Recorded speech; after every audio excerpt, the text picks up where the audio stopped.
দীর্ঘ প্রায় ৪-৫ বছর রাস্তার বেহাল দশা। প্রায় ২ কিলোমিটার রাস্তা সংস্কারের টাকা বরাদ্দ হলেও এখনো রাস্তার সংস্কারের কাজে হাত লাগায়নি প্রশাসন, ক্ষুব্ধ এলাকার বাসিন্দারা। উত্তর ২৪ পরগনার বসিরহাট মহকুমার বসিরহাট পৌরসভার ৩টি ওয়ার্ড ১৭, ১৮ ও ১৯ নম্বর ওয়ার্ড পাশেই পঞ্চায়েত। এই দিঘি রোড দীর্ঘদিন বেহাল অবস্থায় পড়ে আছে। প্রায় ৮ কোটি টাকা বরাদ্দ হলেও রাস্তা সংস্কারের কাজে হাত লাগায়নি প্রশাসন। এই রাস্তা দিয়ে কম বেশি প্রতিনিয়ত কয়েক হাজার মানুষ যাতায়াত করে। স্কুলের ছাত্রছাত্রী থেকে শুরু করে এলাকার সাধারণ মানুষ পুজোর আগে কিছু কিছু জায়গায় রাস্তা সমান করা হয়, কিন্তু রাস্তা ধুলো হওয়ায় সমস্যায় রাস্তা পারের বাসিন্দাদের। রাস্তা দিয়ে যান চলাচল করার সময় প্রচন্ড পরিমাণে ধুলো উঠছে, তাতে সমস্যা হচ্ছে ছোট ছোট বাচ্চা থেকে শুরু করে যাদের হার্টের সমস্যা রয়েছে তাদেরও। এলাকাবাসীর দাবি যত দ্রুত সম্ভব রাস্তা সংস্কার করা হোক।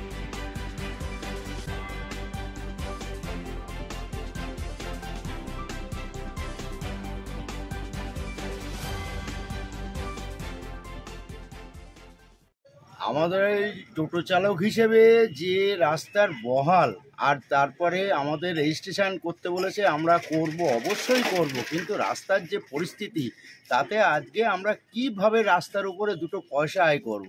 তাতে আজকে টোটোর আজকে ড্যামেজের উপর ড্যামেজ, তারপরে রাস্তা ধুলো বালি, একটা মানুষজন চলাফেরা করছে, তাতে একটা অ্যাক্সিডেন্টের পর অ্যাক্সিডেন্ট হচ্ছে। তাতে এই মর্মাহত যে এই অবস্থার জন্যে তা আমরা কি করতে পারি, তার জন্য সরকারের কাছে আমি দৃষ্টি আকর্ষণ করছি, অবিলম্বে আমাদের এই রোড দিঘির রোড ৩৮ নম্বর রেলগেট দিঘির রোড যদি সংস্কার দিকে একটু নজর দেন তাহলে আমরা খুবই উপকৃত হই, এবং টোটো চালক হিসাবে এবং সাধারণ মানুষ হিসাবে আমরা তাকে ধন্যবাদ জ্ঞাপন করব যদি আমাদের এই বিষয়টাকে একটু উনি নজর দেন। মোটামুটি ৩-৪ বছর খারাপ। পুজোর আগে কিছু ওই গুঁড়ো গাড়া ধুলোবালি মেশানো পাথর দিয়ে রাস্তাটা একটু রিপেয়ার করে দিত চলাচলের জন্য, কিন্তু বর্তমান যা পরিস্থিতি, বর্ষা চলে গেছে, তারপরে এখন রোদ্দুর ওঠার পর গাড়ি ঘোড়া নিয়ে কম মিলিয়ে খুব কম হলে ১-১,৫০০-২,০০০ গাড়ি চলে, ছোট বড় সমস্ত রকম মিলিয়ে। স্কুল পাঠশালা আছে, আশেপাশে ছাত্রছাত্রীদের যাতায়াত করতে অসুবিধা হচ্ছে। আর সবচেয়ে বড় সমস্যা হচ্ছে ধুলো। যে পরিমাণ ধুলো উঠছে, সেই ধুলোর জন্য আমি একজন হার্টের রোগী, আমার পাশে একটা ছোট দোকান আছে, সেই দোকানে আমার বসতে হয়, এই তো আমার এখন দমে কষ্ট হচ্ছে। এই ধুলো উড়ে উড়ে গিয়ে সমস্ত বাড়িঘরে ঢুকছে, রান্নাঘর, কারো বসত বাড়ি, তার মধ্যে গিয়ে ধুলো একটা বিশৃঙ্খলা, মানে খুব বাজে পরিস্থিতি সৃষ্টি হচ্ছে। যার ফলে আমাদের অনুরোধ যাতে করে দ্রুত কাজটা হয়।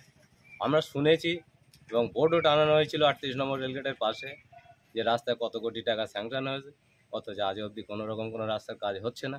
বসিরহাট মিউনিসিপ্যালিটির ১৭ নম্বর, ১৮ নম্বর, ১৯ নম্বর ওয়ার্ড, এই ৩টে ওয়ার্ডের উপর দিয়ে রাস্তাটা গেছে। শেষে একটা মসজিদের পরেই পঞ্চায়েত, সেখানকার লোকেদের আরও দুরবস্থা।